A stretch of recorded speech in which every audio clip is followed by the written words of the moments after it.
Bismillahirrahmanirrahim.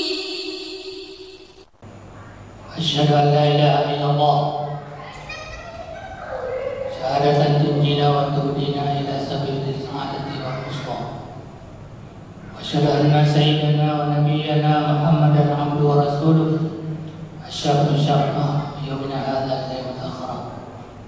Allahumma shalli wa sallim wa barik wa azim wa karrim ala sayyidina wa lana Muhammadin wa ala alihi wa sahbihi amma ba'd. Tentunya kita bersyukur dan bertahmid atas nikmat dan rahmat yang Allah berikan kepada kita. Karena kesehatan itu adalah rahmat Allah. Keluangan waktu, as-sihah wal farah itu adalah tak bisa dibeli. Nanti kita masuk surga bukan karena ibadah, bukan karena baca Quran yang banyak, bukan karena sering umroh, tapi karena rahmat. Andaikan misalnya kita hidup 100 tahun dipotong 15 jadi 85 tahun. 85 tahun dibayar dengan surga yang luasnya dan namanya itu sudah ada batas. Maka nggak pantas kalau masuk surga dengan rahmat, dengan ibadah, tapi karena rahmat. Nah, salawat dan salam kepada kita Nabi sallallahu. Bapak Ibu yang dimuliakan Allah, saya kasih judul tentang kehidupan bertetangga. Judul ini dari kasih beberapa hari sebelum Ramadan. Nah, Bapak Ibu yang dimuliakan Allah, sebagai kita umat Muhammad dan hamba Allah Subhanahu wa taala, sesuatu yang Allah titipkan kepada kita yaitu ada dua aspek. Aspek ubudiyah dan aspek yang sering disebut dengan istilah khalifah.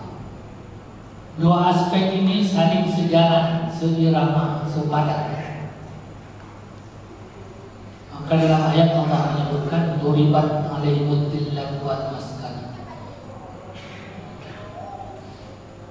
Hina kita mata Allah. Andaikan hubungan dengan Allah dengan hubungan dengan manusia itu nggak sinkron. Kehidupan bertetangga itu hubungan sesama manusia. Hubungan ini bisa sejalan, seirama, sepemahaman dalam bertetangga ini yang diinginkan.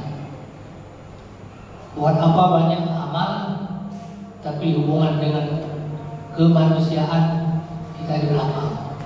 Maka itu sebabnya Bapak Ibu yang berbahagia, manusia ini dibagi kepada 4 tipe, 4 macam, 4 kategori. Yang pertama disebut dengan baik ibadahnya dan baik juga hubungan kekhalifahannya. Ini yang paling sempurna.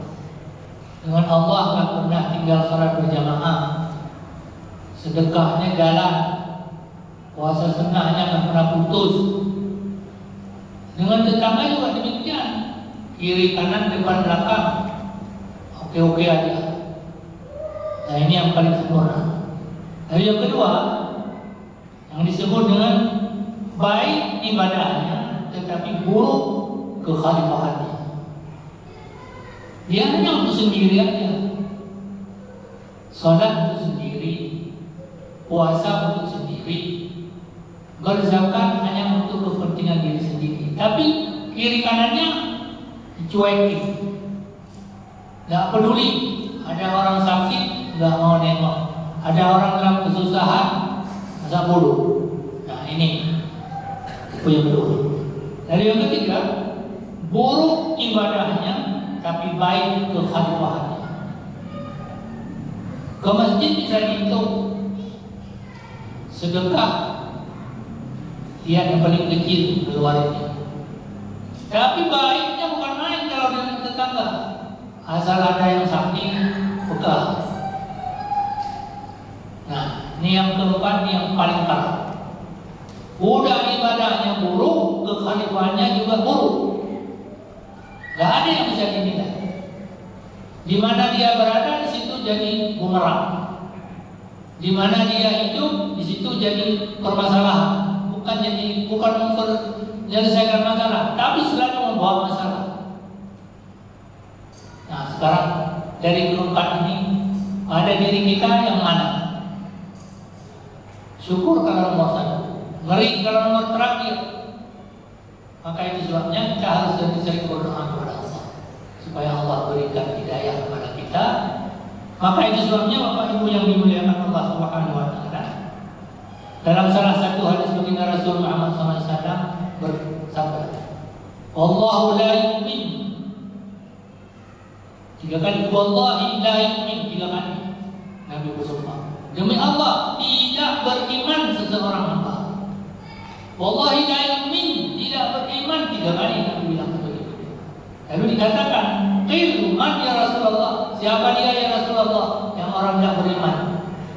Lalu Nabi mengatakan, "Alladzi la ya'manu jahu bi bawahiqah."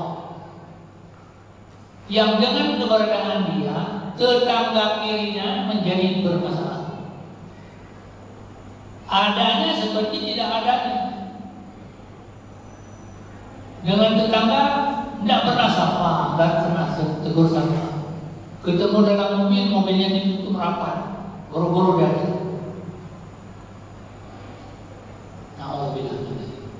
Nah, mudah-mudahan di sini tidak terjadi. Nah, Bapak Ibu yang dimuliakan Allah. Oleh karena itu dalam salah satu sabdanya Nabi pernah mengatakan, "Al-jiranu salatun." Tetangga itu ada 3 kelompok. Kelompok yang pertama, kata Nabi, haqqul jiwar. Tetangga yang memang punya hak dari keberadaan ada kita di situ. Wa haqqul qarabah, dan ada hak kekerabatan karena dia hubungan kefamilian. Kedua, haqqul Islam, ada hak keislaman, sama-sama muslim. Nah, ini yang paling tinggi nilainya. Sudah kita bertetangga dengan orang yang baik, kerabatnya juga orang yang baik, Islamnya juga mantap. Nah, dan yang kedua Nabi mengatakan haqqul jiwar wa haqqul Islam faqat. Artinya ada hak sebagai tetangga dan ada hak sama dia sebagai orang Islam, sama-sama muslim. Nah, ini yang ketiga, yang keempat, haqqul jiwar faqat wa ya ghairu muslim. Hak bertetangga saja. Kalau soal keberagamaan beda agama. Kalau nyebut Assalamualaikum tidak boleh jawab. Ini jangan dikatakan nanti terlalu ekstrim. Memang Islam itu nih. Orang bilang Assalamualaikum kepada kita tapi dia nggak seagama dengan kita. Kenapa kita jawab Waalaikumsalam? Waalaikumsalam itu kan jelas doa. Seiman aja tidak, bagaimana kita mau jawab Waalaikumsalam? Paling kita jawab Waalaikumsalam. Nah, Bapak Ibu yang dimuliakan Allah Subhanahu wa taala. Syukur kalau kita bisa bertetangga dengan tipe yang pertama atau kedua, tapi lebih tidak mengenakan kalau bertetangga. Kalau bertetangga dengan pihak ketiga, tapi tidak saling mengisi, mengasah dan mengasuh. Oleh karena itu Bapak Ibu yang berbahagia, Nabi menyebutkan dalam salah satu sabda yang lain, "Man kana yu'minu billahi wal yawmil akhir fala yu'zi jarah." Andaikan seseorang itu beriman kepada Allah dan beriman kepada hari akhir, maka dia tidak akan pernah menyakiti tetangganya.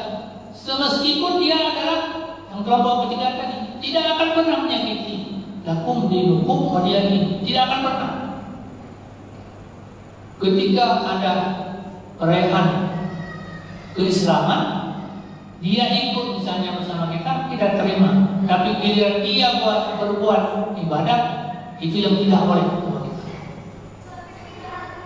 Meskipun ini sudah banyak dipertentangkan oleh pihak-pihak yang ingin mengacaukan.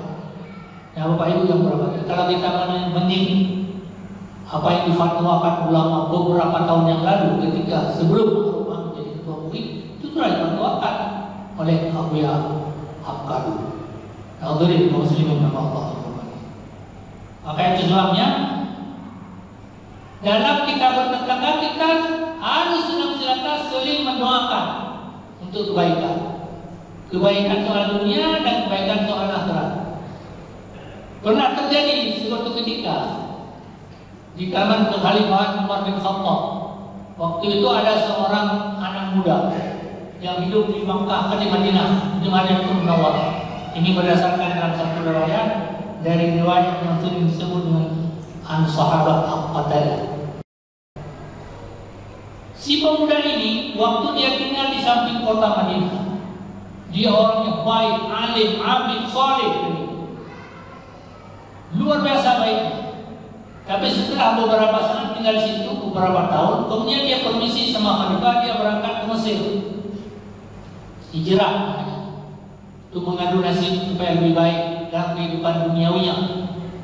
Begitu sampai ke Madinah, na'udzubillah min dzalik, yang tadinya abid, saleh dan lain sebagainya hilang sama dia. Berubah total, 100%, 100 derajat berubah. Jadi orang asli, orang yang bermaksiat. Bermaksiatnya enggak sembarang bermaksiat, hampir dikatakan seluruh maksiat dia kerjakan. Nah, barangkali ini ilmu agama sama dia itu tidak masuk ke hati. Tidak masuk ke hati. Maka itu sebabnya maksiat yang terbesar yang terjadi pada diri manusia karena tidak mengerti agama dan atau sudah mengerti agama tapi tidak diamalkan ini nilai agama. Di saat ini, maksudnya si pemuda ini dia bermaksiat luar biasa maksiat. Kemudian tersampaikan, terpetik berita sampai kepada Umar bin Khattab. Lalu dia katakan, Umar mengatakan kepada orang yang baru datang dari Mesir, dia tanya, Tuhan dari mana? Dari Mesir. Pernahkah Tuhan mendengar ada nama si pemuda ini? Dia sudah berkeluarga. Oh iya, kami kenal. Malah dekat dengan kami, beda kecamatan. Tapi na'udzubillah min dzalik, dulu dia tinggal di Madinah, tapi sekarang sudah berubah 100%. Na'udzubillah, kata Umar bin Khattab. Lalu Umar bin Khattab dia nulis surat. Isi surat semuanya nasihat kepada pemuda itu. Di samping nasihat, kemudian dia titik di bawahnya doa-doa yang begitu hebat menyentuh yang ditulis oleh Umar bin Khattab. Setelah ditulis oleh Umar bin Khattab dan dibacakan oleh sekretarisnya dan diperdengarkan kepada seluruh jemaah, dan semua jemaah disuruh aminkan doa daripada apa yang ditulis oleh Umar bin Khattab. Untuk singkat cerita, dikirimkan surat kepada pemuda ini. Begitu dia terima surat ini, si pemuda ini dibaca beberapa kali, berulang kali, sampai akhirnya dia menetes di mata.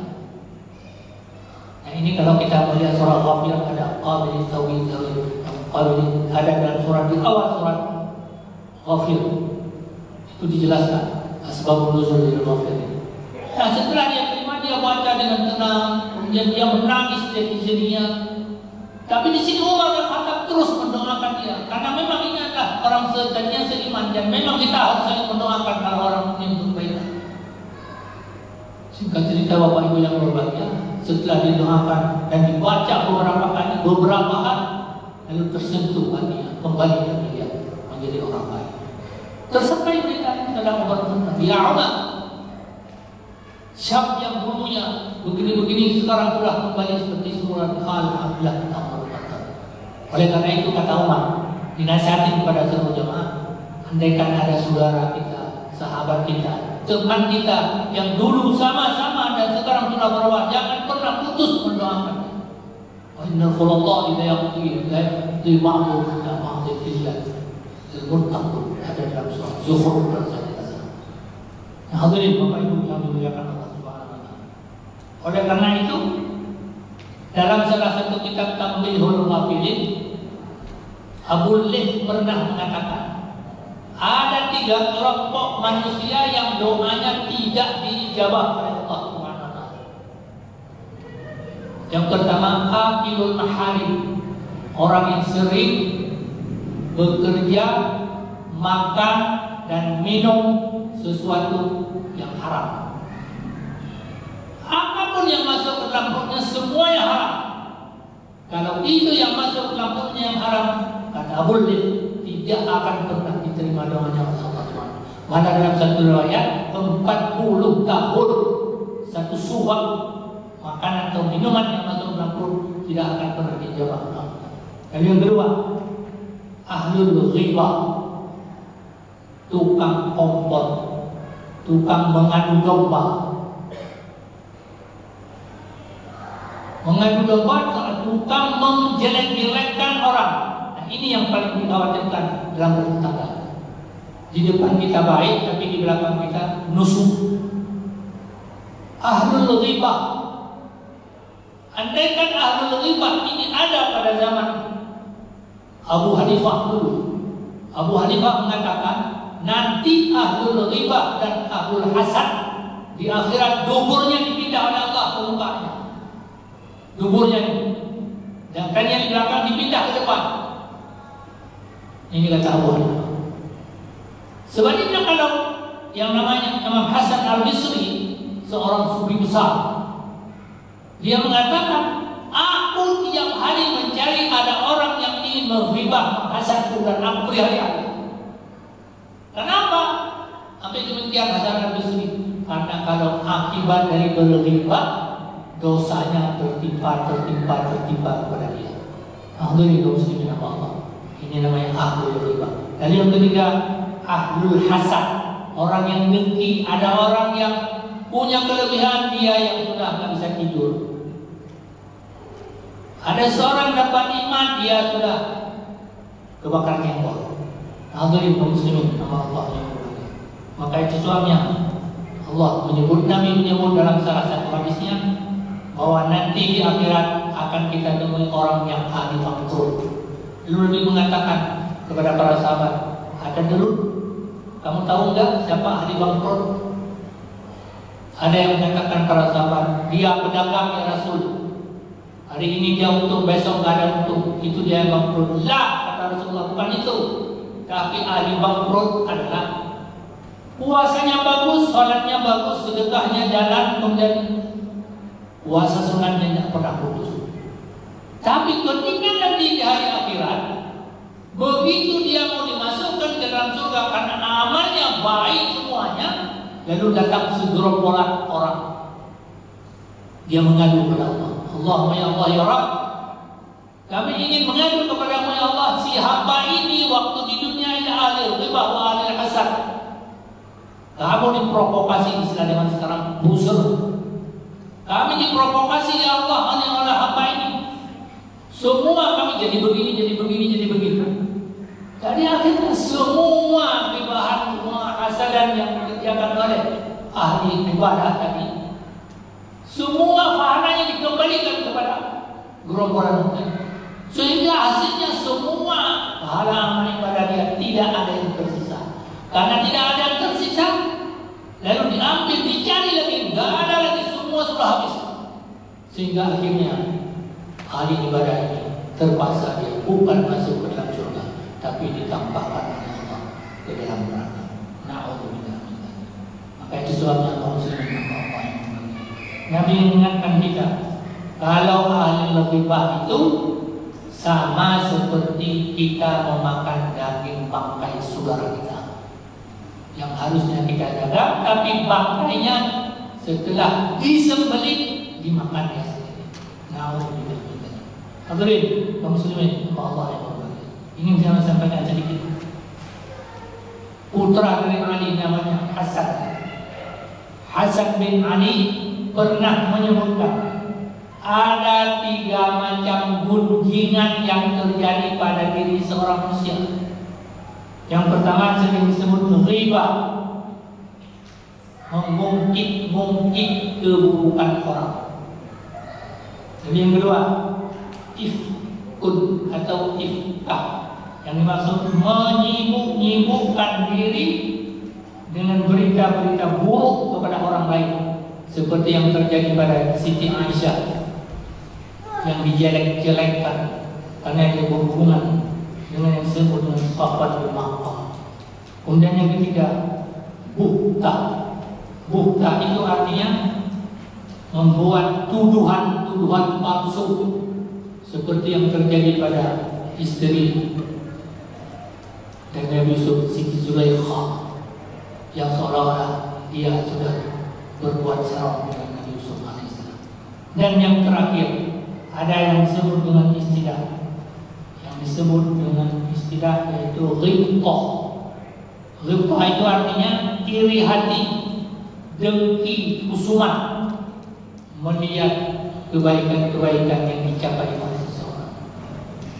Ramadan ini sebetulnya kalau kita jalani dengan baik dan benar, benar-benar penuh iman dan ihtisaban, semua yang disampaikan di atas tadi sebagai wujud daripada apa yang bisa terjadi dalam kita bertetangga.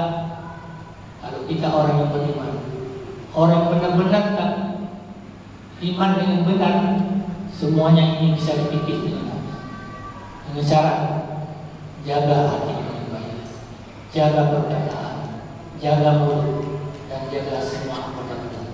Mudah-mudahan Allah memelihara kita dari semua ini, dan akhir daripada puasa ini kita raih dengan segala kesempurnaan hakiki.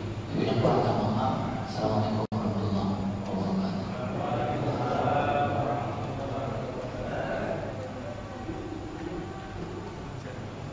Alhamdulillahi Rabbil Alamin.